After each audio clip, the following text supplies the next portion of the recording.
اپنے کمرے میں اکیلی بیٹھ کر نہ جانے وہ کتنی دیر اپنی قسمت پر ماتم کرتی رہی۔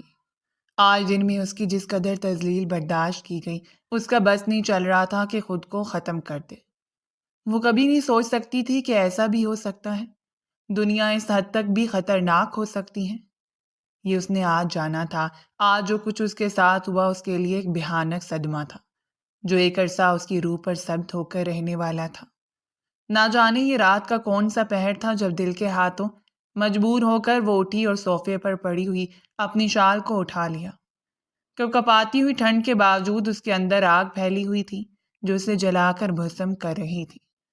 رونے کے باعث بے تحاشا سرخ آنکھیں جن میں اب نیند کا خمار بھی پھیلنے لگا تھا، سنہری رنگت میں شامل سرخیاں اور دائیں جانب گال پر پڑنے والا گڑھا بھی آج حد سے زیادہ اداس تھا، جیسے اس نے بھی اس کے چہرے کے تمام دکھ کو اپنے وجود میں سمیٹ لیا ہو۔ سنہری رنگت پر لبوں کے نیچے وہ ٹمٹماتا ہوا تل وہ جاذب نظر تھی، لیکن اب افسردہ سے حسین چہرے کے ساتھ بے حد معصوم لگ رہی تھی۔ آج جو قدم اٹھانے جا رہی تھی اس نے آج سے پہلے ایسا کبھی نہیں سوچا تھا۔ اس نے سوچا اور بس کر لیا، چاہے یہ فیصلہ جلد بازی میں ہوا تھا لیکن اب یہ ضروری تھا۔ کپکپاتی ہوئی ٹھنڈ سے بچنے کے لیے اس نے شال کو اپنے وجود پر لپیٹ لیا اور دروازہ کھول کر باہر نکل آئی۔ حویلی میں مکمل سناٹا چھایا ہوا تھا، یعنی ہر زیرو گہری نیند میں جا چکا تھا۔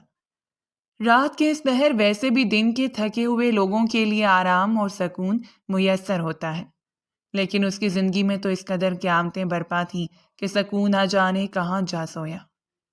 آج میں خان سے دو ٹوک بات کر کے رہوں گی، بس بہت برداشت کر لیا میں نے، اب اس سے زیادہ نہیں۔ میں یوں خود کو گھٹ گھٹ کر مرتے ہوئے نہیں دیکھ سکتی۔ ایک ہی بار میں میرا مر جانا بہتر ہے، یا پھر اس الزام سے چھٹکارا پا لینا جو رات دن میرے وجود کو کسی ناگ کی طرح ڈستا رہتا ہے۔ خود ہی بربراتے ہوئے وہ سیڑھیاں چڑھ کر ارحم خانزادہ کے کمرے کی طرف جا رہی تھی۔ آج سے پہلے اس نے کبھی خواب و خیال میں بھی نہیں سوچا تھا کہ وہ رات کے اس پہر کبھی اس شخص کے کمرے کی جانب قدم بڑھائے گی جس کے وجود سے ہی اسے خوف آتا تھا۔ یہ ہمت ابھی آج کے بھیانک واقعے کے بعد اس کے اندر امڑ آئی۔ کمرے کے دروازے کے سامنے رک کر اس نے گہری سانس لے کر خود کو پرسکون کیا۔ اپنے چہرے پر پھیلے ہوئے آنسوؤں کو ہتھیلی سے رگڑ کر اس نے دروازے کے ہینڈل پر ہاتھ رکھا اور دروازہ کھلتا چلا گیا۔ اسے یقین نہیں تھا کہ دروازہ اسی وقت کھلا ہوگا۔ کمرے میں لیمپ کی روشنی پھیلی ہوئی تھی۔ وہ بیڈ پر بیٹھا لیپ ٹاپ پر اپنی نظروں کو گھما رہا تھا۔ اس کی انگلیاں تیزی سے لیپ ٹاپ پر گردش کر رہی تھیں اور وہ مکمل انہماک سے اسکرین کو دیکھ رہا تھا۔ شاید وہ ابھی تک کام میں مصروف تھا۔ اس نے حیرت سے سر اٹھا کر اسے اندر آتے ہوئے دیکھا۔ یوں تو وہ کل رات بھی اس کے کمرے میں آئی تھی، لیکن آج اس کی آمد مختلف تھی۔ کل وہ اس وقت اس کے کمرے میں آئی تھی جب حویلی میں سب لوگ جاگ رہے تھے، مکمل اجازت لے کر، لیکن آج حویلی میں سب لوگوں کے سونے کے بعد وہ یوں بکھری ہوئی حالت میں اس کے سامنے کھڑے آنسو بہا رہی تھی۔ جب لیپ ٹاپ سائیڈ پر رکھتے ہوئے وہ اٹھ کر اس کے سامنے آ کر کھڑا ہو گیا۔ زندگی میں پہلی بار شاید وہ اس کے سامنے اس حالت میں کھڑی تھی، ورنہ آج سے پہلے اس نے کبھی اسے اس حالت میں نہیں دیکھا تھا۔ ہمیشہ وہ اسے مضبوط اور کسی چٹان کی طرح ساکت نظر آئی۔ کیا بات ہے، یہاں کیا کرنے آئی ہو تم؟ اس نے گہرے گمبھیر لہجے میں جھک کر اس کا چہرہ دیکھا، جبکہ وہ بھی شدت سے اس کا چہرہ دیکھ رہی تھی۔ آپ سے منسلک ہر ایک رشتے کو ختم کرنے کے لیے آئی ہوں۔ اس کا لہجہ کسی چٹان کی طرح سخت تھا۔ بہتے آنسو اس کے لہجے پر اثر انداز نہیں ہو رہے تھے۔ کیا مطلب؟ ارحم خانزادہ نے عجیب نظروں سے اس کے سرخ چہرے کو دیکھا جب اس نے ساری جھجک، ساری نرمی کو بالائے طاق رکھتے ہوئے آگے بڑھ کر سختی سے اس کا گریبان پکڑ لیا۔ ابھی اور اسی وقت آپ سے طلاق لینے آئی ہوں۔ اس بے نام رشتے کی بے نام ڈور کو ختم کرنے کے لیے آئی ہوں جو ہر بار میرے کردار پر کیچڑ اچھالتا ہے۔ خدارا مجھے اپنے نام کی گندگی سے چھٹکارا دے تاکہ میرا کردار اس کے داغ سے آزاد ہو جائے، وہ چیختے ہوئے کہہ رہی تھی۔ آج اسے اس کے دماغی حالت پر شبہ ہو رہا تھا۔ اپنے اور اس کے رشتے کو وہ جن القابات سے نواز رہی تھی۔ ارحم خان زیادہ حیرت اور بے یقینی سے اس کا چہرہ دیکھ رہا تھا۔ پل بھر میں اس کی آنکھیں لہو چھلکانے لگیں۔ اس کا چہرہ بے تحاشا سرخ ہوا تھا اور اس نے بازوؤں سے جھنجھوڑتے ہوئے اسے ہوش میں واپس لانا چاہا۔ دماغ ٹھیک ہے تمہارا؟ پاگل ہو گئی ہو؟ جانتی بھی ہو کہ یہ تم کیا کہہ رہی ہو؟ اس کی اونچی آواز کمرے کی دیواروں میں دب کر رہ گئی۔ کمرہ ساؤنڈ پروف تھا، ورنہ شاید اب تک یہ آواز رات کے سناٹے کو چیرتی ہوئی حویلی میں پھیلتی چلی جاتی۔ ہاں، پاگل ہو گئی ہوں میں۔ پاگل کر کے رکھ دیا ہے تم لوگوں نے مجھے، گھٹیا اور لاغرض لوگ جو پل پل کے لیے میرے وجود کو نگل رہے ہیں، جنہیں کسی کی عزت کی پرواہ نہیں۔ مجھے آپ سے اسی وقت طلاق چاہیے، ورنہ میں کل چڑھتے سورج کے ساتھ کورٹ میں جا کر آپ سے طلاق کا مطالبہ کروں گی، اور پھر آپ کی نامی گرامی عزت ساکھ پل بھر میں تباہ ہو کر رہ جائے گی۔ وہ پاگل ہو چکی تھی۔ اس کے گریبان کو اس نے ابھی تک پکڑ رکھا تھا۔ وہ پہلی بار جس شدت سے اس کے سامنے آ کر چیخ رہی تھی، شاید حویلی میں پہلی مرتبہ کسی عورت نے اس قدر جرأت کا مظاہرہ کیا کہ اپنے شوہر کے گریبان تک پہنچ کر وہ چیختے ہوئے اس سے طلاق کا مطالبہ کر رہی تھی۔ اس کے سینے پر ہاتھ رکھتے ہوئے ارحم خان زادہ نے اسے خود سے دور دھکیل دیا۔ سختی سے اس کے ہاتھ جھٹکے ہوئے وہ پلٹا اور سائڈ ٹیبل کے دراز سے جھکتے ہوئے گن اٹھا لی، جسے دیکھتے ہوئے اس کی روح کانپ گئی۔ خوف نے پل بھر کے لیے اس کے پورے وجود کو اپنی لپیٹ میں لے لیا تھا، لیکن اگلے ہی پل وہ بے خوف سی اسے دیکھتی رہی، کسی ساکت بت کی طرح جس میں زندگی کی رمق باقی نہ رہی ہو۔ ارحم خان زادہ نے سختی سے گن اس کی کنپٹی پر رکھ دی۔ ایک بار دوبارہ اپنے الفاظ دہراؤ تاکہ میں آج اس قصے کو ہی ختم کر دوں۔ وہ لہو چلکاتی ہوئی آنکھوں سے اس کی نظروں کو گھور رہا تھا۔ اپنے اتنے قریب پسٹل اور ارحم کو دیکھ کر ہی اس کا وجود پہلی بار کانپا، لیکن وہ اس کے سامنے بزدل نہیں رہنا چاہتی تھی۔ بہتر ہے کہ مجھے ابھی اور اسی وقت مار دیں تاکہ میری اذیت ختم ہو جائے۔ میں جس ذہنی تکلیف میں مبتلا ہوں اس سے نجات پالوں۔ اس نے سرگوشانہ لہجے میں دہرایا تھا۔ اب اس میں اتنی ہمت نہیں تھی کہ چیخ کر اس شخص کا مقابلہ کرتی۔ گن اتنی سختی سے اس کی کنپٹی پر رکھی گئی کہ اس کے خوف سے ہی اسے اپنا دماغ معاف ہوتا محسوس ہوا۔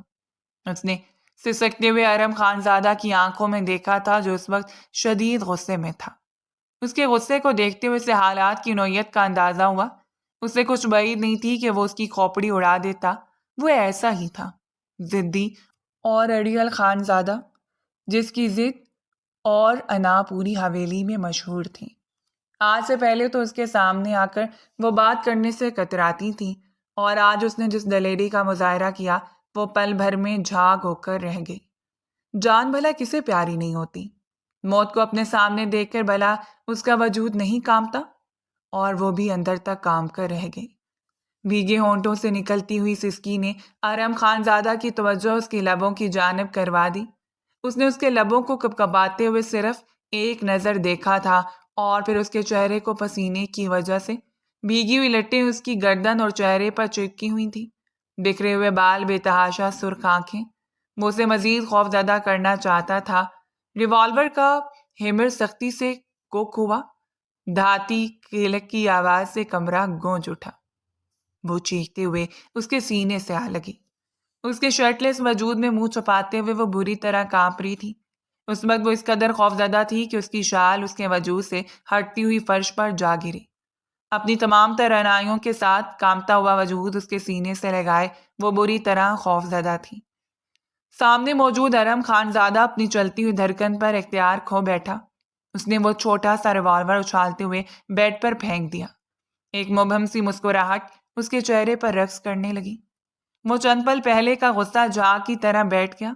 لہو آنکھوں کو موند کر اس نے اس کی پتلی کمر میں ہاتھ ڈالا اور اسے اٹھاتے ہوئے اپنے سینے میں بھینچ لیا تھا، جو ابھی تک کانپ رہی تھی، اتنی شدت کے ساتھ کہ اس کی کپکپاہٹ اس کے وجود میں ارتعاش برپا کر رہی تھی۔ کافی دیر کے بعد اس نے اپنی بند آنکھوں کو کھولا۔ وہ صحیح سلامت تھی۔ اپنے وجود کو اس کی باہوں میں دیکھ کر وہ مچلتے ہوئے پیچھے ہٹی، لیکن مقابل نے اسے یوں ہی اپنے ساتھ لگائے رکھا۔ اس نے جھکتے ہوئے اس کے کان کی لو کے قریب سرگوشی کی تھی۔ مجھے لگتا ہے کہ تمہارا اور میرا رشتہ میرے سامنے کوئی وجود نہیں رکھتا، یعنی یہ رشتہ اتنا کمزور ہے کہ تمہارے کہنے پر ٹوٹ جائے گا۔ اور کیا کہا تم نے؟ یعنی تم کیس میں جا کر مجھ سے چھٹکارا حاصل کرنے کے لیے کیس دائر کرو گی؟ تو کیوں نہ آج رات میں اس رشتے کو اس قدر مضبوط بنا دوں کہ دنیا کی کوئی کورٹ کچہری تمہیں آزادی نہ دلوا پائے۔ اس کی سرگوشی سن کر وہ سرخ چہرے کے ساتھ کام کر رہ گئی۔ سختی سے اس کے وجود کو مٹھیوں میں دبوچ کر نہ جانے کتنے ناخن اس نے اس کی پشت پر گاڑ دیے تھے۔ نہیں نہیں، پلیز۔ وہ ہلکا سا منمنائی، لیکن مقابل کے جذبات مکمل طور پر ابھار چکی تھی۔ وہ اب اسے فرار دینے کے موڈ میں نہیں تھا۔ میرے کمرے میں آنے کی گستاخی، میرے سامنے آ کر طلاق کا مطالبہ، اس کی سزا تو بنتی ہے محترمہ۔ اور ویسے بھی اب اپنے رشتے کے حوالے سے اس قدر تشویش کا شکار ہیں تو میرا حق بنتا ہے کہ میں ساری تشویش کو دور کر دوں۔ اسے ساتھ لگائی وہ دروازے تک آیا اور دروازے کو لاک کر دیا۔ وہ بری طرح کام گئی تھی۔ یہاں آنا اسے کتنا مہنگا پڑا، اسے اس بات کا اندازہ اب ہو رہا تھا۔ ارم خان زادہ نے نرمی سے اس کے بازوؤں کو اس کی پشت پر ٹکا کر اس کی گردن پر لب رکھے تھے۔ وہ اس کے سارے اندیشوں کو چنتا چلا جا رہا تھا۔ اپنی شدتوں سے متعارف کرواتے ہوئے وہ اپنے غصے کو دوسری شکل میں اس کے وجود پر اتار رہا تھا۔ تمہارا بھیگا ہوا وجود میرے بہک جانے کی وجہ ہے، اور تمہارا حق بنتا ہے کہ تم میری شدتوں کو برداشت کرو۔ اس کی گردن پر جا بجا اپنے نشانات چھوڑتے ہوئے اس کے لبوں تک آیا اور سختی سے اس کے لبوں کو اپنی قید میں کر لیا۔ وہ بری طرح پھرپھرا کر رہ گئی۔ اس نے ایسا کبھی نہیں چاہا تھا۔ اسے یقین تھا کہ اس رات اگر ان کا ملن ہوا تو شاید وہ ماری جائے، شاید اسے زندہ رہنے کا حق چھین لیا جائے۔ دل میں نہ جانے کتنا خوف پھیلا ہوا تھا، کتنے اندیشے تھے جو سر اٹھا کر اسے رونے پر مجبور کر رہے تھے۔ اس کی آنکھوں سے آنسو نرمی سے بہتے چلے گئے، جبکہ ارم خان زادہ نے جھک کر اسے اپنی باہوں میں اٹھا لیا۔ اس کے بہتے ہوئے آنسوؤں پر اپنے لب رکھ کر وہ اس کے آنسوؤں کو اپنے لبوں سے چنتا چلا آ رہا تھا۔ اس نے ارم کا یہ روپ پہلی بار دیکھا تھا۔ وہ سوچ بھی نہیں سکتی تھی کہ وہ اس طرح کی حرکت کرے گا۔ خان پلیز۔ اس سے پہلے کہ وہ مزید التجا کرتی جب ارم نے ہاتھ بڑھا کر لیمپ کی اس جلتی ہوئی روشنی کو بھی بجھا دیا۔ اب اندھیرے میں ڈوبے ہوئے وہ دو وجود تھے جو ایک دوسرے میں یکجان ہو رہے تھے۔ دو دھڑکنیں تھیں جو ایک دوسرے کے سینے میں پیوست ہو کر دھڑک رہی تھیں۔ سانسوں کا شور تھا جسے اس کے لبوں سے ملا کر وہ مزید مدہوش کر رہا تھا۔ وہ اس پر حاوی ہو رہا تھا اور وہ بھی اپنا اختیار کھوتی چلی جا رہی تھی۔ یہ سچ تھا کہ وہ مقابل پر جائز حق رکھتی تھی، چاہے اس سے جتنا بھی خوفزدہ رہتی، لیکن یہ حقیقت تھی کہ اس کا وجود اسے اپنی جانب راغب کرتا تھا۔ اس رات ارم خان زادہ نے اس کے رشتے کے حوالے سے اس کے سارے خدشوں کو دور کرتے ہوئے اس کے جسم پر اپنی مہر ثابت کر دی تھی۔ اس کے انگ انگ پر اپنے نام کی چھاپ چھوڑ کر وہ اچھی طرح سے باور کروا چکا تھا کہ یہ رشتہ اس کے لیے کتنی اہمیت رکھتا ہے۔ وہ شاید اس کی جانب سے بدگمان ہو چکا تھا یا ناراضگی کا شکار تھا کہ اس نے اس کے سامنے ہی رشتہ توڑنے کی بات کی، حالانکہ وہ یہ سمجھتا تھا کہ یہ رشتہ اس کے لیے بھی اتنی ہی حیثیت رکھتا ہے جتنی کہ ارحم کے لیے۔ چاہے آج تک ان دونوں کے درمیان قربت نہیں بن پائی، چاہے آج تک وہ ایک دوسرے کے قریب نہیں ہو پائے، لیکن ایک رشتہ تھا جو بچپن سے ان دونوں کے درمیان قائم تھا، اور اب وہ اسے دھمکی سے نوازنے کے لیے آئی تھی کہ وہ یہ رشتہ ہر صورت ختم کر دے، ورنہ وہ کورٹ تک چلی جائے گی۔ وہ پشیمان نہیں تھا، اسے اپنے کیے پر کوئی دکھ نہیں تھا، بلکہ وہ خوش تھا کہ اس نے اس لڑکی کو بہت اچھی طرح اپنے رشتے کی نزاکتوں سے باور کروا دیا۔ جب اس کے جسم پر اپنی ساری شدتوں کو انڈیلتے ہوئے اس سے دور ہوا تو بے ساختہ اس نے اپنی بکھری ہوئی سانسوں کو سنبھالا اور دھمچاتے دل پر ہاتھ رکھ کر وہ بکھلاہٹ میں اٹھی تھی اور پھر دوڑتی ہوئی بیڈ سے اتری۔ اسی اندھیرے میں وہ بھاگتے ہوئے دروازے تک آئی اور پھر اپنے کمرے میں چلی گئی۔ اس کا دماغ عجیب ہی کفت کا شکار ہو چکا تھا۔ وہ سوچ بھی نہیں سکتی تھی کہ ارحم یہ قدم اٹھائے گا۔ شاید وہ یہ سمجھ رہا تھا کہ وہ کسی اور کی خاطر اس رشتے کو ختم کرنے پر تلی ہوئی ہے۔ وہ حقیقت میں ارحم سے اس قدر خوف زدہ ہو گئی کہ اب دوبارہ اس کے سامنے جانے کا تصور بھی نہیں کر سکتی تھی۔ وہ تو پہلے ہی اس کی شخصیت سے خوف کھاتی تھی۔ وہ آج تک آفس میں بھی کبھی اس کے سامنے نہیں آ پائی۔ اگر کبھی کوئی ضروری بات کرنا بھی ہوتی تو وہ نظریں جھکا کر دور کھڑی اپنا مدعا بیان کر دیتی، اور وہ شخص بھی نہایت وقار کے ساتھ اس کی بات سن کر اس کی ساری مشکل کو حل کر دیتا۔ لیکن آج وہ دونوں بہک گئے۔ دونوں اپنے اپنے دل میں موجود اس جنگ کو فتح کرنے کے چکر میں وہ رشتہ بنا چکے تھے جو سیسا پلائی دیوار کی طرح مضبوط ہو چکا تھا۔ اس پر تاریخ کا خوف حاوی تھا۔ ابھی تو دن میں جو ہنگامہ اس کے سر ہوا، جو قیامت اس کے سر پر ٹوٹی تھی، اور تائی نے اس کی جتنی تذلیل کی وہ بھلا نہیں پائی، اور اب ایک اور خدشہ اسے اپنی لپیٹ میں لے چکا تھا۔ تائی کا بس چلتا تو اسے کھڑے کھڑے زہر دے کر ہمیشہ کے لیے زمین کی گہرائیوں میں دفن کر دیتی، تاکہ دوبارہ اس کی شکل بھی اس حویلی میں نظر نہیں آئے۔ جب سے وہ اس حویلی میں آئی تھی، تائی نے اسے بہر پال رکھا تھا۔ یہ کل رات کا واقعہ تھا جب وہ نہ جانے کتنی دیر آفس کی چند فائلز بکھیرے انہیں سلجھانے کی کوشش کرتی رہی، اور پھر اس نے موبائل اٹھا کر تایابو کو کال کی تھی۔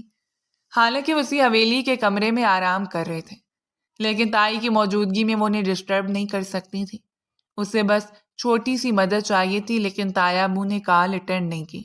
شاید وہ سو رہے تھے اور وہ اب انہیں مزید ڈسٹرب نہیں کرنا چاہتی تھی۔ تایابو ڈنر کے بعد دوا لے کر سو جاتے تھے۔ آفس کی یہ فائل بہت امپورٹنٹ تھی۔ وہ جلد سے جلد اس کو سلجھانا چاہتی تھیں تاکہ صبح ہونے والی میٹنگ میں یہ کام آ سکے۔ اس کے پاس اب ایک آخری راستہ بچا تھا، ارحم خان زادہ۔ اپنی بکھری ہوئی فائلز کو سمیٹ کر وہ ضروری فائل اٹھا کر اس کے کمرے کی جانب بڑھی۔ کام کے سلسلے میں وہ پہلے بھی کبھی کبھار اس سے بات چیت کر لیا کرتی۔ یہ کوئی ایسی مافوق الفطرت بات نہیں تھی کہ وہ اسے اپنے ذہن پر سوار کرتی۔ ابھی کچھ دیر پہلے انہوں نے ڈنر کیا تھا اور سب اپنے اپنے کمروں میں چلے گئے، لیکن ملازمین ابھی ادھر ادھر پھیلے اپنے اپنے کام سمیٹ رہے تھے، یعنی کہ حویلی میں مکمل سکوت نہیں تھا، بلکہ ابھی سب لوگ جاگ رہے تھے۔ اور ان لوگوں کے ہوتے ہوئے ہی وہ دستک دے کر اس کے کمرے میں داخل ہوئی۔ وہ شاید ڈنر کے بعد چائے لیتا تھا، اس لیے صوفے پر بیٹھا موبائل پر سکرولنگ کرتے ہوئے چائے کی ہلکی سپ لے رہا تھا۔ اسے آتا ہوا دیکھ کر اس نے کپ ٹیبل پر رکھ دیا۔ ایک گہری نظر اس پر ڈال کر وہ دوبارہ سے موبائل کی جانب متوجہ ہوا جب ایشا نے جھکتے ہوئے وہ فائلز اس کے سامنے رکھ دی تھی۔ میں یہاں سے کچھ مشکلات کا شکار ہوں، مجھے چند پوائنٹس بتا دیجیے تاکہ صبح کی میٹنگ کے لیے میں مکمل تیار رہوں۔ وہ بالکل یوں بات کر رہی تھی جیسے کہ وہ ابھی تک آفس میں موجود ہو۔ آج تک ان کے درمیان کوئی غیر ضروری بات نہیں ہوئی تھی، اس لیے اس پر ارحم کا خوف اور دہشت چھائی ہوئی تھی۔ پینسل اٹھاتے ہوئے ارحم نے وہ ساری ضروری پوائنٹس سمجھاتے ہوئے اسے اچھی طرح باور کروا دیا کہ وہ اس کام کو اس طرح سلجھا سکتی ہے۔ یہ ٹینڈر انہیں ہر حال میں چاہیے تھا اور اس کے لیے میٹنگ بہت ضروری تھی۔ اس میٹنگ کا سارا ملبہ تایابو نے اس کے سر پر رکھ دیا اور اب وہ اسے خوش اسلوبی سے سلجھانا چاہتی تھی۔ تو چپ چاپ بات سمجھنے کے بعد وہ فائل اٹھا کر اس کا شکریہ ادا کرتے ہوئے باہر نکل آئی، جبکہ وہ اس کے جانے تک بے چین سا اس کی پشت کو گھورتا رہا اور پھر موبائل کی جانب متوجہ ہو گیا۔ اگلی صبح وہ معمول کے مطابق بیدار ہوئی اور آفس کے لیے تیار ہو کر نکل گئی۔ تایابو اور چھوٹے خان دونوں ایک ہی گاڑی میں جاتے تھے۔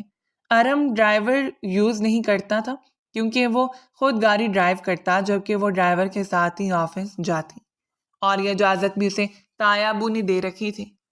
فائل سمیٹ کر وہ باہر نکلی۔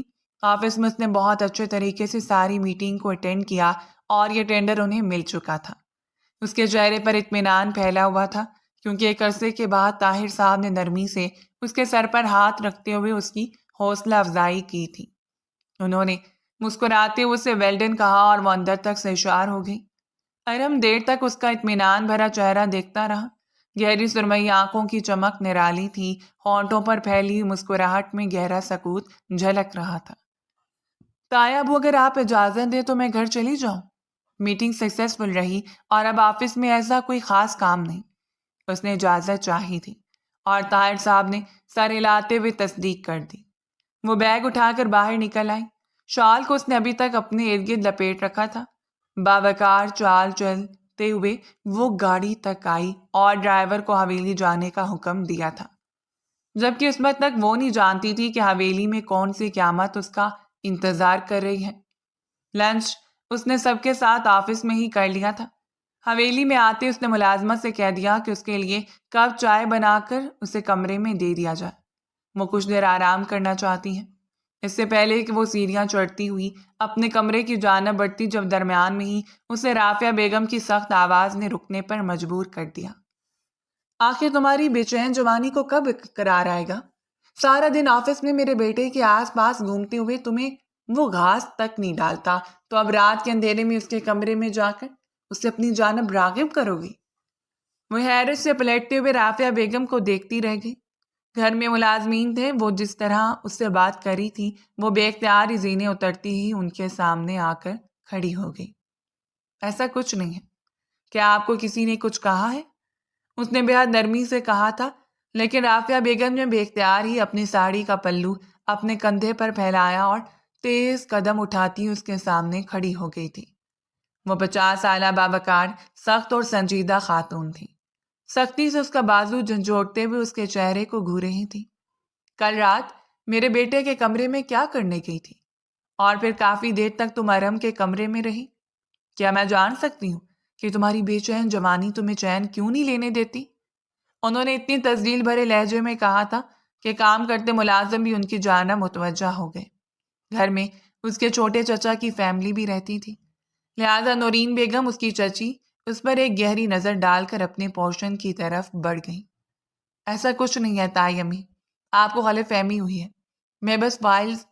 اس سے پہلے کہ وہ اپنی بات جاری رکھتی، جب ملازمین کے سامنے ہی رافعہ بیگم کے تھپڑ نے اس کے چہرے کی رنگت کو بے بنا سرخ کر دیا۔ وہ حیرت اور بے یقینی رافعہ بیگم کا چہرہ دیکھتی رہی۔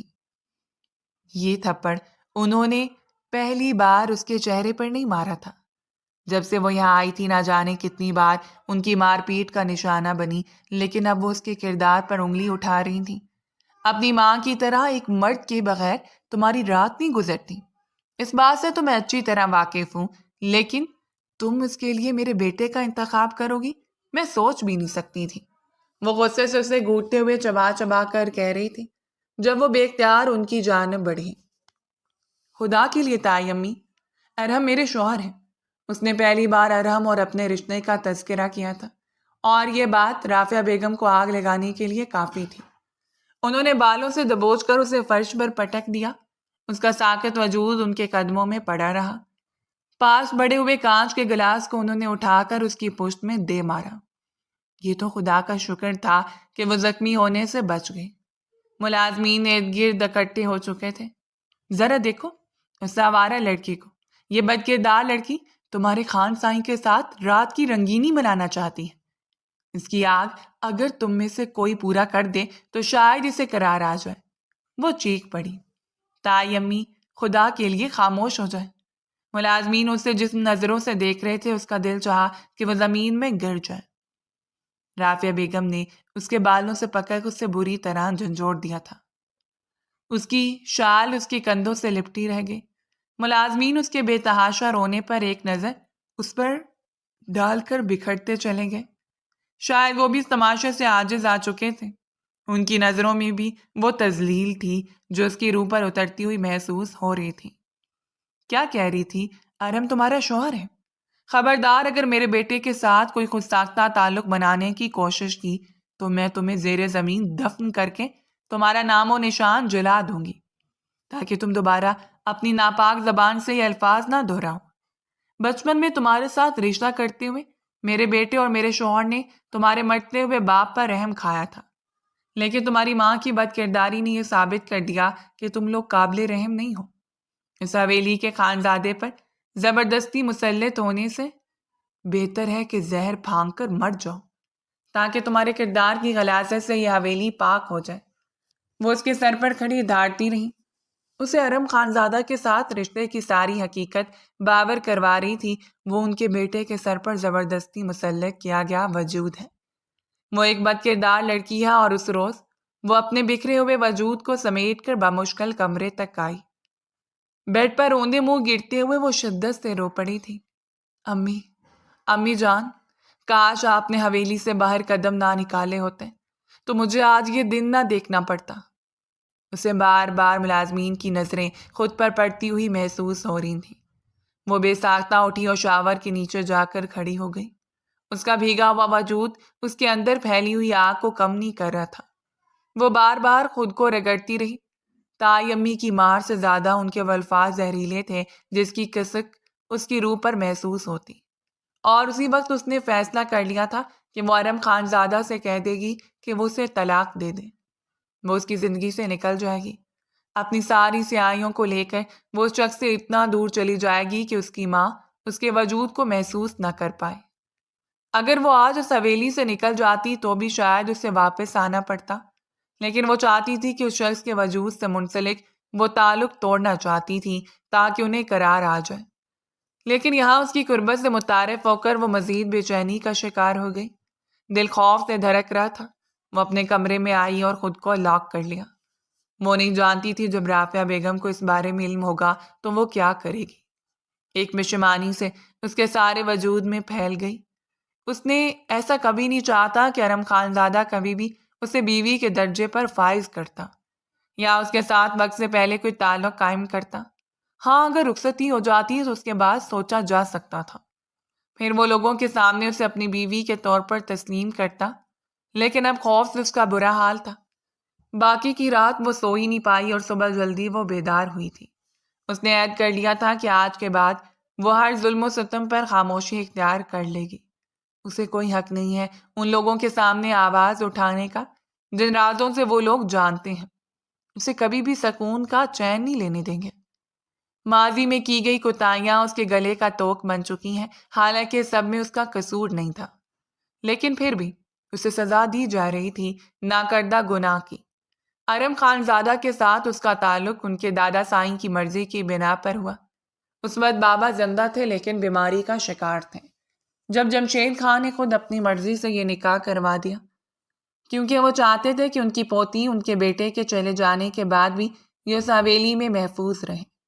طاہر خان اس حویلی کے بڑے بیٹے تھے اور ان کا اکلوتا بیٹا ارم خانزادہ۔ اس کے بعد اس کے بابا یعنی کہ وقار صاحب جو ایک حادثے کے باعث چلنے پھرنے سے معذور ہو گئے اور پھر دل کے عارضے میں مبتلا ہو گیا۔ جوان عمری میں ہی مختلف تکلیفوں سے دوچار ہونے کے بعد وہ جلد اس جہان فانی سے کوچ کر گئے اور ان کی زندگی میں ہی ان کے دادا جمشید صاحب نے خود عیشا کا نکاح ارم خانزادہ سے کر دیا تھا، کیونکہ وہ چاہتے تھے کہ ان کا بیٹا اس تکلیف کا شکار نہ رہے کہ اس کے جانے کے بعد اس کی بیٹی محفوظ ہاتھوں میں سونپ دی جائے گی۔ اس کے بابا کے بعد اس کا ایک چھوٹا چچا بھی تھا جو حویلی کے الگ پورشن میں رہتے تھے۔ وہ جمشید خان کی دوسری بیوی یعنی کہ کلثوم بیگم کی اولاد تھے۔ کلثوم بیگم بھی ان کے ساتھ ہی رہتی تھی، اسی لیے حویلی کے اس پورشن کے معاملات میں وہ کم ہی دخل اندازی کرتے ہیں، کیونکہ ان کا اپنا بیٹا ثقلین خان تھا۔ وہ انہی کے ساتھ خوش اور مطمئن تھی۔ اس کی عمر اس وقت تقریباً 10 سال تھی جب اس کے بابا کی ڈیتھ ہوئی۔ ارم خانزادہ اسے 5 سال بڑا تھا۔ بابا کے چلے جانے کے بعد اسے سب یہاں آنکھوں کا تارا بنا کر رکھتے تھے، لیکن نہ جانے ایک رات کیا ہوا جب اس کی ماں نے اسے نیند سے بیدار کیا اور پھر خوف زدہ ہو کر اسے اپنے ساتھ لگا لیا تھا۔ وہ ایک بیگ تیار کر کے کھڑی تھی اور اسے لے کر وہ حویلی کی راہداری سے گزرتے ہوئے پچھلے دروازے کی جانب آ گئی۔ وہ بے چین سی تھی، آخر رات کے اس مہر اس کی ماں کہاں جانے کا ارادہ رکھتی ہے، لیکن وہ اسے لے کر حویلی کے پچھلے دروازے سے باہر نکلی اور پھر حویلی کی روشنیوں سے ہمیشہ کے لیے گم ہو گئی۔ ان کا تعلق تب سے حویلی والوں سے ٹوٹ چکا تھا۔ اس نے ماں کے ساتھ جیسا تھا انہوں نے مشکل وقت گزارا، لیکن آزیہ بیگم نے اس کی پڑھائی پر کوئی کمپرومائز نہیں کیا تھا۔ اعلیٰ تربیت کے ساتھ ساتھ انہوں نے اسے اعلیٰ تعلیم سے آراستہ کیا۔ ایک عرصہ دار در کی ٹھوکریں کھانے کے بعد انہیں فیکٹری میں سپرنٹینڈنٹ کی جاب مل گئی، کیونکہ وہ خود بھی پڑھی لکھی خاتون تھی، پڑھی لکھی، سنجیدہ، باوقار اور خوبصورت، جنہوں نے وقار صاحب کے ساتھ پسند کی شادی کی تھی۔ ایک عرصہ وہ سودے پر فائز رہی، گھر کا گزر بسر اچھے طریقے سے ہو رہا تھا۔ وہ نہیں جانتی تھی کہ حویلی کے لوگوں نے انہیں کبھی ڈھونڈنے کی کوشش کی یا نہیں، لیکن اس کی ماں نے سمجھا دیا تھا کہ حویلی والوں سے ان کا رشتہ اتنا مضبوط نہیں ہے، سو وہ دونوں ایک دوسرے کے ساتھ خوش تھیں۔ جب ایک رات اچانک اس کی ماں دل کے اچانک پڑنے والے دورے سے اسے ہمیشہ کے لیے اس دنیا میں تنہا چھوڑ کر چلی گئی۔ وہ نے خود اسپتال لے کر گئی تھی۔ پوری رات وہ راہداری میں بیٹھ کر رو رو کر دعائیں مانگتی رہی۔ اس نے نہ جانے کتنی دعائیں مانگتے ہوئے کہہ دیا تھا کہ اس کی ماں کے علاوہ اس کا دنیا میں کوئی نہیں ہے، لیکن شاید خدا کو منظور نہیں تھا، سو وہ اسے بے سہارا چھوڑ کر چلی گئی۔ ایک عرصہ تو وہ ان کے غم میں مبتلا رہی اور پھر اس نے نوکری کی تلاش شروع کر دی۔ گھر کے معاملات چلانے کے لیے اسے کسی نہ کسی کی ضرورت تھی۔ اب وہ مکمل طور پر تنہا ہو کر رہ گئی جب ایک دوست کے کہنے پر وہ پہلی بار خان گروپ آف انڈسٹری میں اپنا انٹرویو دینے آئی۔ انٹرویو لینے والے طاہر خان نے جب اس کے کاغذات کو دیکھا تو ٹھٹک کر کھڑے ہو گئے۔ وہ اس بات سے تو واقف تھی کہ اس کے بابا کا نام وقار خان ہے، لیکن حویلی کے مکینوں کا ایک دھندلا سایہ اس کی آنکھوں میں موجود تھا۔ طاہر خان کو وہ دیکھنے کے باوجود پہچان نہیں پائی، لیکن وہ اسے پہچان چکے تھے۔ تھوڑی تصدیق کرنے کے بعد انہیں یقین ہو گیا کہ وہ وقار خان کی بیٹی ہے، اور پھر وہ اسے خود جا کر حویلی میں واپس لے آئے۔ اب اس کے پاس بھی اور کوئی راستہ نہیں تھا۔ وہ حویلی واپس آ گئی، لیکن پھر بھی اس نے آفس کو جوائن رکھا۔ اس نے خود تایا ابو سے پرمیشن لی تھی۔ وہ نہیں جانتی تھی کہ ایک عرصہ پہلے اس کی ماں یہاں سے کیوں چلی گئی۔ بس حویلی آنے کے بعد اسے رافعہ بیگم کی زبانی معلوم ہوا تھا کہ اس کی ماں کسی آشنا کی وجہ سے اس حویلی سے باہر نکلی، حالانکہ اس نے آج تک اپنی با کردار ماں کو ایسا کوئی عمل کرتے نہیں دیکھا تھا۔ لیکن رافعہ بیگم نے اس کی ماں کے حوالے سے یہی پھیلا رکھا تھا۔ اب وہ اسے بھی خاموشی اختیار کرنا پڑی۔ وہ وقت کا انتظار کر رہی تھی جب وقت خود کو دہرا کر اس گہرے راز سے پردہ اٹھاتا اور ہر ایک کے سیاہ چہرے سے نقاب اتر جاتا۔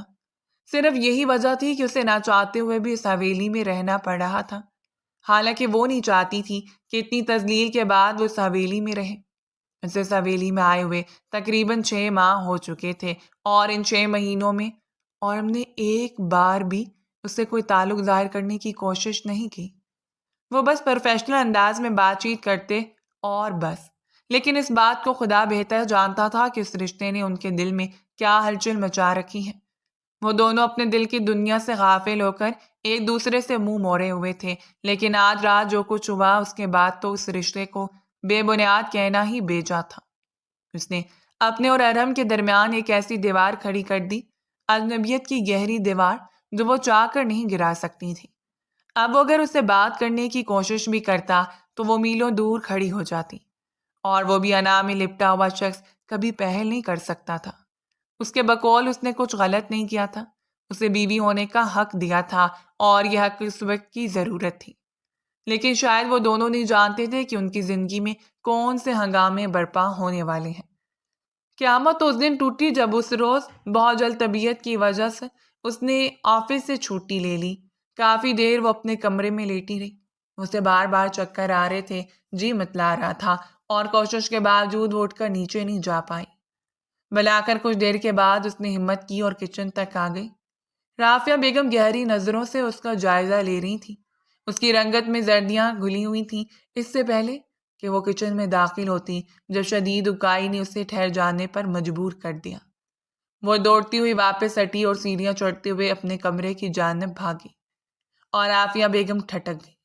اس روز وہ پہلی بار اس کے کمرے میں آئی تھی۔ اسے تنقیدی نظروں سے دیکھتے ہوئے پوچھ رہی تھی کہ آخر اس کی طبیعت کو کیا ہوا ہے۔ وہ بس انگلی مروڑتے ہوئے اپنے چہرے کے تاثرات چھپاتی رہی۔ مجھے لگتا ہے تائی امی، مجھے انفیکشن ہو گیا ہے۔ جو کچھ اس کی زبان میں آیا اس نے کہہ دیا، اور رافعہ بیگم نے آگے بڑھ کر اس کا بازو تھام لیا۔ وہ اسے اپنے ساتھ ہی نیچے لے آئی تھی اور پھر شال اٹھا کر اس کے کندھوں پر ڈالی، اور باہر گاڑی کی جانب بڑھی جہاں اس کے دل کی دھڑکن تیز تھی۔ وہیں رافعہ بیگم کے تاثرات بھی عجیب تھے۔ وہ نہیں جانتی تھی کہ اب اس کی زندگی میں کون سا ہنگامہ برپا ہونے والا ہے۔ حویلی میں رافعہ بیگم اور اس کے علاوہ کوئی موجود نہیں تھا۔ باقی ساری فیملی دوسرے پورشن میں تھی، کیونکہ وہ زیادہ تر وہیں رہا کرتے۔ کم ہی وہ اس پورشن میں آیا کرتے اور حویلی کے اس پورشن کے معاملات میں دخل اندازی بھی نہیں کرتے تھے۔ یہ طاہر صاحب کی حدود میں رہنے والی طبیعت تھی کہ انہوں نے کبھی کسی کو اپنی معاملات میں مداخلت کی اجازت نہیں دی۔ کیا بات ہے ڈاکٹر ردا، سب ٹھیک تو ہے نا؟ رافعہ بیگم نے سنجیدگی سے ڈاکٹر ردا کے چہرے کا جائزہ لیا۔ وہ ان کی ہم عمر تھی اور ان کی بہترین دوست بھی۔ وہ بس قریب کرسی پر سر جھکائے بیٹھی رہی۔ اس کے چہرے کی رنگت یوں تھی گویا کاٹو تو بدن میں لہو نہیں۔ دل میں انجان سے وسوسے پھیل رہے تھے۔ شی از پریگننٹ۔ یہ کوئی بم تھا جو اس کی سماعتوں پر پھوڑ دیا گیا۔ ہسپتال کی چھت اس کے سر پر دھرم سے آ گری اور وہ بے یقین بیٹھی رہ گئی۔ رافعہ بیگم کی تو گویا سانس ہی حلق میں اٹک گئی۔ ڈاکٹر ردا، یہ کیا کہہ رہی ہیں آپ؟ ان کی آواز جیسے گہری کھائی سے باہر آئی تھی۔ اسے یقین ہو چکا تھا اس کی تائی امی اسے زندہ درگور کر دیں گی یا پھر بیٹھے بیٹھے ہی ہلاک کر دیں گے۔ میں بالکل ٹھیک کہہ رہی ہوں، انہیں حمل ہے۔ رافعہ بیگم بس حیرت زدہ نظروں سے اسے دیکھتی رہی اور پھر اس کا ہاتھ تھامتے ہی اٹھ کھڑی ہوئی۔ وہ اسے واپس حویلی لے کر آئی تھی۔ وہ چپ چاپ اپنے کمرے میں آ گئی۔ ایک آنسو بھی اس کی آنکھ سے نہیں ٹپکا تھا۔ وہ نہیں جانتی تھی کہ اب کون سی قیامت سے متعارف ہونا ہے، اور رافعہ بیگم کی خاموشی قوم سے نہ طوفان کا پتہ دے رہی ہے۔ انہوں نے کچھ نہیں پوچھا تھا، یہ بچہ کس کا ہے؟ کافی دیر وہ اپنے کمرے میں سر جھکائے بیٹھی رہی۔ دل گویا حلق میں دھڑک رہا تھا جب کافی دیر کے بعد دروازہ کھلا اور رافعہ بیگم اسے سنجیدگی سے دیکھتی ہوئی اس کے سامنے آ کر کھڑی ہو گئی۔ وہ جلدی سے اٹھ کھڑی ہوئی تھی۔ بے اختیار ہی اپنے پیٹ پر ہاتھ رکھ کر اس نے سہمی ہوئی نظروں سے رافعہ بیگم کو دیکھا۔ یہ بچہ خان کا ہے، خان کی اور میری جائز اولاد۔ لیکن رافعہ بیگم کے چہرے کے تاثرات تبدیل نہیں ہوئے۔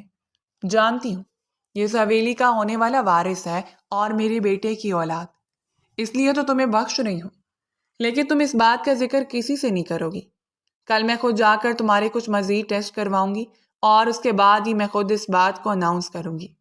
اس کی حیرت کی انتہا نہ رہی۔ وہ بے یقینی سے رافعہ بیگم کو دیکھتی جا رہی تھی جب انہوں نے نرمی سے اس کے رخسار کو اپنی انگلیوں سے چھوا اور پھر مسکراتے ہوئے باہر نکل گئی۔ وہ بے یقین سی تھی، اسے یقین نہیں آ رہا تھا کہ ابھی اس نے جو کچھ دیکھا سنا وہ سچ تھا۔ دل بے چینی سے دھڑک رہا تھا۔ اس کی چھٹی حس اسے بار بار بیدار کر رہی تھی، لیکن پھر اس نے سر جھٹکتے ہوئے خود کو مطمئن کر دیا۔ اتنا نیگیٹو سوچنے کی ضرورت نہیں ہے، یہ ان کے بیٹے کی اولاد ہے، ہو سکتا ہے کہ وہ راضی ہوں۔ لیکن اگلا چڑھنے والا سورج اسے حقیقت سے آگاہ کر گیا جب سب کے آفس چلے جانے کے بعد رافعہ بیگم اسے خود ہاسپٹل لے کر گئیں۔ سارے انتظامات پہلے ہی ہو چکے تھے۔ اسے وہاں جا کر اندازہ ہوا کہ کون سی قیامت اس پر آ کر گزرنے والی ہے۔ رافعہ بیگم نے اسے ڈاکٹر ردا کے حوالے کر دیا۔ صرف 3 سے 4 گھنٹے ہیں تمہارے پاس، اس کے پیٹ میں موجود اس کے کردار کی غلاظت کو صاف کر دو۔ وہ تڑپتے ہوئے رافعہ بیگم کے قدموں سے لپٹ گئی۔ خدا کے لیے تائی امی، خدا کے لیے ایسا مت کریں، وہ روتے ہوئے کہہ رہی تھی، ان سے التجا کر رہی تھی، لیکن آنے والی 2 نرسز نے اسے پکڑا اور فوری طور پر انجیکشن دے دیا۔ وہ جب تک ہوش میں رہی اپنے بچے کے لیے ہاتھ پاؤں مارتی رہی۔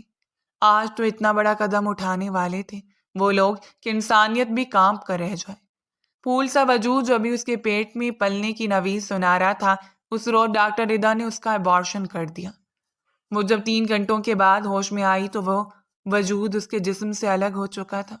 وہ بے اختیار چیخی اور کتنی دیر چیختی رہی۔ اسے یقین نہیں تھا کہ تائی امی اس کے ساتھ یہ ظلم کریں گی۔ خبردار، اگر اس بات کو کسی کے سامنے بیان کرنے کی کوشش کی تو تمہارے کردار پر وہ کیچڑ اچھالوں گی کہ خود سے منہ چھپاتی پھرو گی۔ اسے حویلی لایا گیا اور حویلی والوں کو یہ بتایا گیا کہ بخار کی وجہ سے اس کی طبیعت ٹھیک نہیں ہے۔ کسی نے بھی اس طرح غور نہیں کیا کیونکہ وہ پہلے بھی کم ہی دوسروں سے مخاطب ہوتی تھی۔ اس روز وہ اپنے کمرے میں ہی رہی، اس کی طبیعت سنبھل نہیں پا رہی تھی، درد کی شدت سے وہ بے حال تھی۔ دوسرے روز وہ کچھ بہتر ہوئی اور دوسرے ہی روز رافعہ بیگم نے اس کی سماعتوں پر بم پھوڑا کہ وہ بے یقین سی بیٹھی رہ گئی۔ انہوں نے گھر میں ہنگامہ برپا کرتے ہوئے سب کو متوجہ کیا تھا۔ انہوں نے چیخ چیخ کر ارم خاندادہ کو بتایا کہ جائز حق میں ہونے کے باوجود وہ ارم کے بچے کو مار چکی ہیں، اور وہ بے یقین سا بیٹھا رہ گیا۔ وہ نہ جانے کتنے ہفتوں سے اس کی جانب سے نظر انداز ہونا اس کی مغروری نہیں بلکہ شرمندگی اور خفت سمجھ رہا تھا۔ لیکن معاملہ اس حد تک پھیلا ہوا تھا، انہوں نے رپورٹس بھی تیار کروا لیں اور ڈاکٹر رومانہ کی ریکارڈنگ جس میں وہ انہیں بتا رہی تھی کہ تمہاری بہو ابارشن کے لیے آئی ہے اور تمہارے ہاسپٹل سے یہ ابارشن کروایا ہے، یہ سب کچھ ایک سوچی سمجھی پلاننگ تھی۔ انہیں یقین تھا کہ ارم اس حقیقت کو جان لینے کے بعد کھڑے کھڑے ہی اسے طلاق دے دے گا۔ وہ سرخ آنکھوں سے بے یقین ہو کر اس کے چہرے کو دیکھتا رہا جبکہ ایک چپ اس کے لبوں پر لگ گئی۔ وہ جانتی تھی کہ اگر ہنگامہ کرتے ہوئے سب کو سچ سے آگاہ بھی کرے گی تو کوئی اس کی بات پر یقین نہیں کرے گا۔ ارم نے اس کی طبیعت کا بغیر اسے گھسیٹ کر کمرے میں لے آیا۔ اس نے سختی سے اس کا منہ دبوچ لیا تھا۔ میں سوچ بھی نہیں سکتا تھا کہ تم مجھ سے اتنی نفرت کرتی ہو کہ تم نے میری اولاد کو ہی نگل لیا۔ مجھے گھن آتی ہے تمہارے وجود سے۔ اب تم ساری زندگی اس کا خسارہ بھگتو گی۔ تم سوچ بھی نہیں سکتی میں تمہارے ساتھ کیا کروں گا۔ طاہر صاحب تو خود حیران و پریشان تھے۔ معاملہ اس حد تک جا سکتا تھا انہیں یقین نہیں تھا۔ اسے کمرے میں چھوڑ کر وہ آندھی طوفان کی طرح نیچے اترا اور آتے ہی اس نے وہ فیصلہ طاہر صاحب کے سامنے رکھ دیا۔ بابا سائیں، میں ہر حال میں رخصتی چاہتا ہوں، وہ بھی 2 دنوں کے اندر اندر۔ طاہر صاحب کہنا چاہتے تھے کہ وہ بھی اس کنڈیشن میں نہیں ہے، وہ اس معاملے کو خود ہینڈل کرنا چاہتے تھے، لیکن ارم کا غصہ دیکھ کر انہوں نے خاموشی اختیار کر لی۔ جو بھی تھا وہ یہ نہیں چاہتے تھے کہ ارم ان کی بھتیجی کو طلاق دے دے، لیکن جو قدم ایشا نے اٹھایا تھا وہ قابل مذمت تھا۔ تم پاگل ہو گئے ارم، اس نے تمہارے ہونے والی اولاد کی جان لے لی اور تم پھر بھی اس کے ساتھ زندگی گزارنا چاہتے ہو؟ رافعہ بیگم اس کی جانب بڑھی تھی۔ میں اسے ساری زندگی یہ سزا دینا چاہتا ہوں کہ اسے معلوم ہو سکے مجھ سے نفرت کرنے کا انجام کیا ہے۔ وہ اپنی نفرت میں اندھا ہو چکا تھا۔ 2 ہی دنوں کے اندر اندر وہ شاندار سی تقریب کی گئی۔ اس روز عروسی جوڑے میں وہ بجھی بجھی سی دلہن سمجھ نہیں پا رہی تھی کہ اس نے اپنے نصیب پر ماتم کرنا ہے یا اتنے بڑے دن پر خوشی منانی ہے۔ ایک نفرت کی دبیز لہر اس کے ہوش و حواس پر چھائی ہوئی تھی۔ بس بہت ہو گیا آپ کا کھیل تائی امی، اب میں آپ کو بتاؤں گی کہ نفرت کرنا کسے کہتے ہیں۔ اور بس خاموش ساکت بیٹھی رہی۔ رخصتی بڑے پیمانے پر کی گئی۔ بڑی تقریب میں نہ جانے کتنے بزنس مین، کتنی بڑی پارٹیوں کو دعوت دی گئی اور اسے پورے کے ساتھ ارحم کے کمرے میں اس کی بیوی کی حیثیت سے منتقل کر دیا گیا۔ رافعہ بیگم کی ساری پلان دھرے کے دھرے رہ گئے۔ وہ اچھی طرح جانتی تھی کہ اس شخص سے کچھ بعید نہیں، وہ اس کے ساتھ ذرا بھی نرمی کا رویہ رکھے گا، اور ایسا ہی ہوا۔ ارحم نے آتے ہی اسے بری طرح سے دھتکار دیا تھا۔ اسے تذلیل کا نشانہ بناتے ہوئے بیڈ سے نیچے اتار کر فرش پر سونے کا حکم دیا۔ اس نے بس ایک نظر اسے دیکھ کر یہی کہا تھا کہ مجھ پر اتنے ستم کریں کہ کل آپ کو اگر کٹہرے میں کھڑا کر دیا جائے تو آپ کے ضمیر کی آواز سے آپ کی موت نہ ہو۔ جبکہ ارحم نے لو چلکاتی ہوئی نظروں سے اس کے چہرے کو دیکھ کر اس کے وجود کو جھنجھوڑ ڈالا تھا۔ وہ اچھی طرح جانتی تھی جس تکلیف سے گزر رہا ہے وہ خود بھی اسی تکلیف سے گزر رہی تھی۔ یہ بچہ ان کی پہلی اولاد تھا، چاہے جن حالات میں بھی ہو، لیکن اولاد جانور کو بھی پیاری ہوتی ہے اور ارحم کے لیے صدمہ کم نہیں تھا۔ بس مجھے کچھ وقت دیں، میں آپ کی سوچوں سے اس منافقت بھرے رشتے کو بھرم اتار دوں گی۔ آپ کے سامنے آپ کی ماں کی حیثیت یوں سامنے لے آؤں گی کہ آپ خود بھی حیران و پریشان ہو جائیں۔ وہ نہ جانے کتنی دیر رو کر سوچتی رہی۔ اب اسے ہر حال میں ارحم کے سامنے اس حقیقت کو لے آنا تھا اور اس کے لیے اسے بھی تھوڑا انتظار کرنا تھا۔ رخصتی کے بعد بھی ارحم نے اس کے ساتھ کوئی تعلق نہیں رکھا۔ وہ لا تعلق سا ایک کمرے میں رہتے ہوئے بھی ایک بت بن چکا تھا۔ ان کی رخصتی کو تقریباً 3 ہفتے گزر چکے تھے جب اس روز وہ مکمل پلاننگ کے ساتھ ہاسپٹل گئی۔ وہ نرم و ملائم سے لہجہ رکھنے والی معصوم سی عشا تو اس روز اپنے بچے کے ساتھ ہی مر گئی۔ اپنے سامنے ڈاکٹر ردا کو دیکھ کر نہ جانے کتنی نفرت اس کے وجود میں اتر آئی۔ ڈاکٹر ردا بھی اسے پہچان چکی تھی، لیکن آج وہ اس کے سامنے ایک الگ شخصیت سے موجود تھی۔ اس نے بیگ میں ہاتھ ڈالا اور ایک موٹی رقم ڈاکٹر کے سامنے رکھ دی۔ پچھلی بار جب آپ نے میرا ابارشن کیا تھا تو مجھے کچھ بھی پیچیدگیوں کا سامنا نہیں کرنا پڑا، سو اسی لیے میں بھی چاہتی ہوں کہ اس بار بھی میرا ابارشن آپ ہی کریں۔ ڈاکٹر ردا نے نامحسوس طریقے سے فوراً رقم اٹھا کر اپنے سامنے کر لی۔ اس کے چہرے پر ایک عجیب سی مسکراہٹ تھی۔ مجھے اندازہ نہیں تھا کہ اس بار میں آپ کو اتنا بدلا ہوا پاؤں گی۔ اس کے چہرے پر ایک عجیب سی چمکتی ہوئی مسکراہٹ تھی۔ دراصل میرے ہسبینڈ نہیں چاہتے کہ میں بچہ کنسیو کروں، اسی لیے میں ابارشن کروانا چاہتی ہوں، اور میں جانتی ہوں کہ آپ یہ کام کرتی ہیں۔ اس نے بے حد پر اعتماد مسکراہٹ سے کہا تھا۔ کیوں نہیں، آپ کل آ جائیں، میں کل ہی آپ کا کام کر دوں گی۔ نوٹوں کی اس موٹی گڈی کو اٹھا کر اس نے اپنی گود میں رکھتے ہوئے ڈاکٹر ردا نے کہہ دیا۔ ویسے کب سے یہ کام کر رہی ہیں آپ؟ کافی عرصے سے، بلکہ میں کہوں گی کہ اس ہاسپٹل میں ڈیلیوری سے زیادہ ابارشن ہوتے ہیں، تو ایک مسکراہٹ سے بتا رہی تھی، اور وہ اٹھ کر اس کے چہرے پر آ چکی۔ اس نے گلے کے قریب لگائے ہوئے ایک چھوٹے سے ہڈن کیمرے کی طرف اشارہ کیا تھا، اور ڈاکٹر ردا کے چہرے کا رنگ پل بھر میں زرد ہو گیا۔ یہ آپ کیا کر رہی ہیں؟ آپ جانتی ہیں؟ اس نے آگے بڑھ کر وہ کیمرہ ہٹانا چاہا جب اس نے سختی سے ڈاکٹر ردا کو دور دھکیل دیا۔ وہ لڑکھڑاتے ہوئے دور جا کر کھڑی ہوئی۔ اگر تم چاہتی ہو کہ کل تک یہ ثبوت پولیس کے پاس نہ پہنچے تو کل تمہیں حویلی میں آنا ہوگا۔ اس ساری سچائی کو غلنے کے لیے جو تمہارے اندر دفن ہے۔ کل 5 بجے تمہارا انتظار کروں گی، ورنہ 6 بجے تھانے ملاقات ہوگی۔ ایک مسکراہٹ اس کی جانب اچھالتے ہوئے وہ بیگ اٹھا کر وہاں سے نکل آئی۔ اسے یقین تھا کہ اس کا بنایا ہوا کھیل ضرور کامیاب ہوگا۔ اب اسے شدت سے کل کا انتظار تھا، اور ہم آج بھی اس کے ساتھ ویسا ہی رویہ اختیار کیے ہوئے تھا جیسا کہ پہلے روز۔ وہ شاید اسے اپنے ساتھ باندھ کر اذیت سے مارنا چاہتا تھا۔ بس کچھ وقت باقی ہے، میں آپ کی محبت کو واپس پا لوں گی، بلکہ مزید شدت کے ساتھ۔ اس نے مسکراتے ہوئے ارم کا چہرہ دیکھا۔ اس وقت 4:30 بج رہے تھے اور لاؤنج میں موجود مکین چائے کا انتظار کر رہے تھے۔ اس وقت یہ چائے حویلی میں موجود تمام مکین مل کر ہی پیتے۔ ملازمہ نے چائے رکھی اور اس نے کپ اٹھا لیا۔ رائل بلو کلر کے خوبصورت لباس میں آج اس کے چہرے کی چمک ہی نرالی تھی۔ تب اس نے داخلی دروازے سے اندر آتی ڈاکٹر رضا کو دیکھا۔ ایک مسکراہٹ کے ساتھ اس نے وہ کانپتے ہوئے لگوں سے لگا لیا، جبکہ ڈاکٹر رضا کو اندر آتا ہوا دیکھ کر بھول گیا رافعہ بیگم حیرت سے اٹھ کھڑی ہوئی۔ ارے آپ ڈاکٹر صاحبہ! انہوں نے گرم جوشی سے ڈاکٹر رضا کو ملنا چاہا، لیکن وہ 2 قدم پیچھے ہٹ گئی۔ طاہر صاحب اور ارحم وہیں بیٹھے شاید اس کے بجھے ہوئے چہرے کا جائزہ لے رہے تھے۔ میں یہاں حقیقت بتانے آئی ہوں رافعہ، وہ حقیقت جسے میں اب مزید نہیں چھپا سکتی۔ رافعہ بیگم کے چہرے کی رنگت واضح طور پر ظاہر ہوئی تھی۔ کیا مطلب ہے تمہارا؟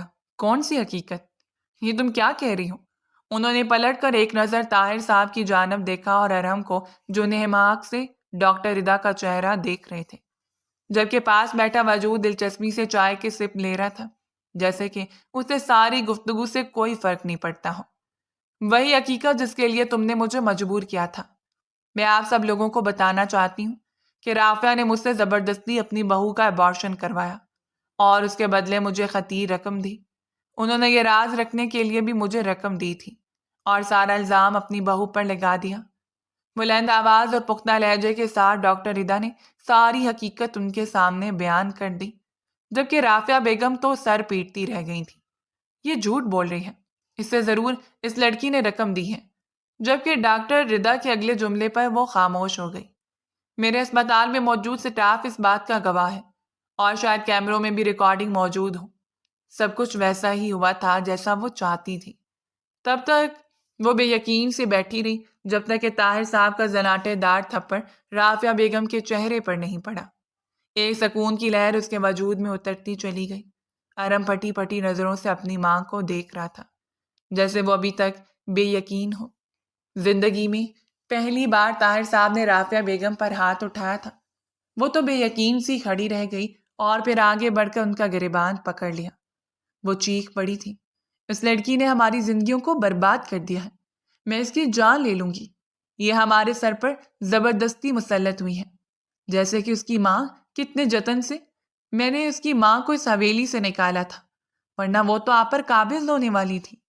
مجھے یقین تھا کہ اگر وہ اس حویلی میں مزید رہی تو ضرور آپ کو مجھ سے چھین لے گی، اور اسی خوف سے میں نے اسے اس حویلی سے نکال دیا۔ لیکن پھر آپ اس کی خبیث بیٹی کو یہاں لے کر آئے۔ وہ بری طرح چیختے ہوئے طاہر صاحب کا گریبان جھنجھوڑ رہی تھی، اور آج ایک اور حقیقت سے پردہ اٹھا تھا۔ انہوں نے صرف اس خوف کو بنیاد بنا کر نازیہ بیگم کو اس حویلی سے نکل جانے پر مجبور کر دیا۔ حالانکہ ایک خاص ملازم کو بھیج کر انہوں نے نازیہ بیگم کو ہراساں کرنے کی بھی کوشش کی تھی، اور جب انہیں اندازہ ہوا کہ یہاں ان کی عزت محفوظ نہیں ہے تو اپنی بیٹی کو لے کر چپ چاپ حویلی سے نکل گئی۔ اور ان کے جانے کے بعد حویلی کے مکینوں میں یہ بات ایک عرصہ مشہور رہی کہ وہ اپنے کسی آشنا کے ساتھ بھاگ گئی ہیں۔ وہ بے یقین سی اٹھ کھڑی ہوئی اور آگے بڑھ کر اس نے تائی کا بازو جھنجھوڑ ڈالا تھا۔ کیا کہہ رہی ہیں آپ میری امی کے بارے میں؟ آپ نے انہیں حویلی سے نکالا تھا؟ اور رافعہ بیگم تو اس پہ جھپٹ پڑی، اس سے پہلے کہ وہ اس کا منہ نوچ لیتی، جب ارم نے بے ساختہ اسے پکڑتے اپنے سینے میں بھینچ لیا۔ بس کر دے ماما، اور کتنے فساد ڈالیں گے آپ نے؟ ہم دونوں میاں بیوی کے درمیان نفرت پھیلا دی۔ میری اولاد کا قتل کرنے والی آپ ہیں۔ گھن آتی ہے مجھے آپ کو ماں کہتے ہوئے۔ آپ جیسی مائیں اپنی اولاد کی خوشیوں کو چھین لیتی ہیں۔ وہ جب دوڑتے ہوئے اپنے کمرے میں چلی گئی، آج اسے اندازہ ہوا تھا کہ بد کرداری کا جو بدنما داغ اس کی ماں کے پیٹھ پر لگایا ہوا تھا، اس کے پیچھے بھی رافعہ بیگم کا ہاتھ تھا۔ کمرے میں آنے کے بعد وہ بیڈ پر بیٹھ کر نہ جانے کتنی دیر روتی رہی۔ جب ارحم کمرے میں داخل ہوا، اس کے سامنے بیٹھ کر وہ اس کے آنسوؤں کو دیکھتے ہوئے عجیب سے گلٹ میں مبتلا تھا۔ اس نے ایک بے بنیاد سی نفرت میں نہ جانے کتنی خوشیوں کو برباد کر دیا۔ کہنے سننے کو کچھ بھی باقی نہیں رہا تھا۔ اس نے جب ہاتھ بڑھا کر اسے اپنے سینے پر گرا لیا اور وہ اس کے سینے پر گرتے ہوئے نہ جانے کتنی دیر روتی رہی۔ وہ آہستگی سے اس کے بالوں کو سہلاتا رہا۔ کافی دیر ہونے کے بعد وہ تھک کر آنکھیں موند گئی اور نیند میں اترتی چلی گئی، جبکہ اس کے ماتھے پر جھک کر بوسہ دیتے ہوئے ارحم نے اسے پرسکون ہونے دیا۔ رافعہ بیگم کی اصلیت سب کے سامنے کھل چکی تھی۔ طاہر صاحب نے سزا دیتے ہوئے ان سے کمرہ بھی الگ کر لیا۔ وہ سوچ بھی نہیں سکتے تھے کہ وہ اتنی گری ہوئی حرکت کر سکتی ہیں۔ صرف ان کی گری ہوئی حرکت کی وجہ سے نازیہ بیگم ساری زندگی اکیلے پن میں گزار کر ایک بے نام سی موت مر گئی، اور ان کے بھائی کی اولاد نہ جانے کتنی مشکلات میں پلتی رہی، اور اب آ کر انہوں نے اپنے ہی بیٹے کی اولاد کے ساتھ جو کچھ کیا وہ تنہائی کا شکار ہو چکی تھی۔ گھر میں کوئی بھی ان سے سیدھے منہ بات تک نہیں کرتا تھا۔ اس روز وہ آفس سے نکلی تو گھر میں بیٹھا ہوا ارحم اس کا انتظار کر رہا تھا۔ وہ چپ چاپ گاڑی میں آ کر بیٹھ گئی۔ ارحم نے گاڑی فارم ہاؤس کی جانب موڑ دی۔ ہم کہاں جا رہے ہیں؟ مجھے گھر لے چلیں پلیز۔ وہ ابھی بھی اداس تھی، حالانکہ اس واقعے کو چند دن گزر چکے تھے، لیکن اس کے چہرے کی اداسی برقرار تھی۔ ارحم اسے لے کر فارم ہاؤس میں آ گیا۔ اس کے لیے اس نے اتنا زبردست سرپرائز پلان کیا تھا کہ وہ بے یقین سی کھڑی رہ گئی۔